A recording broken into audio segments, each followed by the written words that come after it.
Matthew chapter 12, working on the Sabbath. At that time, Jesus went through the wheat fields on the Sabbath. His disciples were hungry, so they were picking heads of wheat and eating them. When the Pharisees saw this, they said to him, "Look, your disciples are breaking the Sabbath law." But he said to them, "Haven't you read what David did when he and those him were hungry?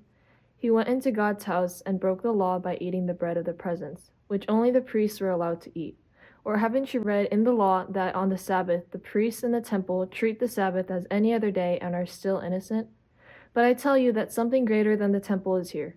If you had known what this means, 'I want mercy and not sacrifice,' you wouldn't have condemned the innocent. The human one is the Lord of the Sabbath." Healing on the Sabbath. Jesus left that place and went into their synagogue. A man with a withered hand was there. Wanting to bring charges against Jesus, they asked, "Does the law allow a person to heal on the Sabbath?" Jesus replied, "Who among you has a sheep that falls into a pit on the Sabbath and will not take hold of it and pull it out? How much more value is a person than a sheep? So the law allows a person to do what is good on the Sabbath." Then Jesus said to the man, "Stretch out your hand." So he did, and it was made healthy, just like the other one. The Pharisees went out and met in order to find a way to destroy Jesus. Healing the crowd. Jesus knew what they intended to do, so he went away from there. Large crowds followed him, and he healed them all. But he ordered them not to spread the word about him, so that what was spoken through Isaiah the prophet might be fulfilled. "Look, my servant whom I choose, the one I love, in whom I find great pleasure. I'll put my spirit upon him, and he'll announce judgment to the Gentiles. He won't argue or shout, and nobody will hear his voice in the streets.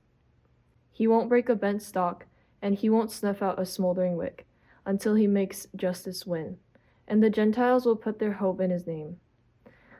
They brought to Jesus a demon-possessed man who was blind and unable to speak. Jesus healed him so that he could both speak and see.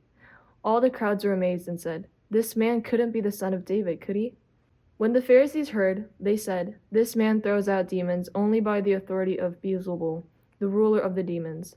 Because Jesus knew what they were thinking, he replied, "Every kingdom involved in civil war becomes a wasteland. Every city or house torn apart by divisions will collapse. If Satan throws out Satan, he is at war with himself. How then can his kingdom endure? And if I throw out demons by the authority of Beelzebul, then by whose authority do your followers throw them out? Therefore they will be your judges. But if I throw out demons by the power of God's Spirit, then God's kingdom has already overtaken you. Can people go into a house that belongs to a strong man and steal his possessions unless they tie up the strong man? Then they can rob his house. Whoever isn't with me is against me, and whoever doesn't gather with me scatters." Insulting the Holy Spirit. Therefore I tell you that people will be forgiven for every sin and insult to God, but insulting the Holy Spirit won't be forgiven. And whoever speaks a word against the human one will be forgiven, but whoever speaks against the Holy Spirit won't be forgiven, not in this age or in the age that is coming. Trees and fruits. Either consider the tree good and its fruit good, or consider the tree rotten and its fruit rotten. A tree is known by its fruit. Children of snakes, how can you speak good things while you are evil?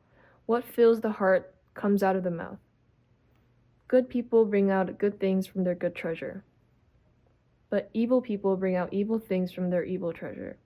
I tell you that people will have to answer on Judgment Day for every useless word they speak.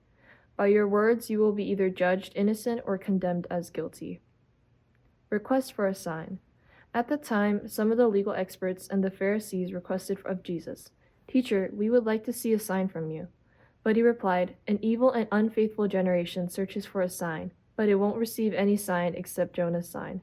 Just as Jonah was in the whale's belly for 3 days and 3 nights, so the human one will be in the heart of the earth for 3 days and 3 nights.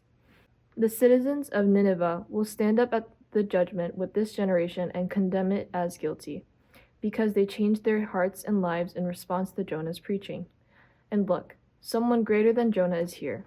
The queen of the south will be raised up by God at the judgment with this generation and condemn it because she came from a distant land to hear Solomon's wisdom.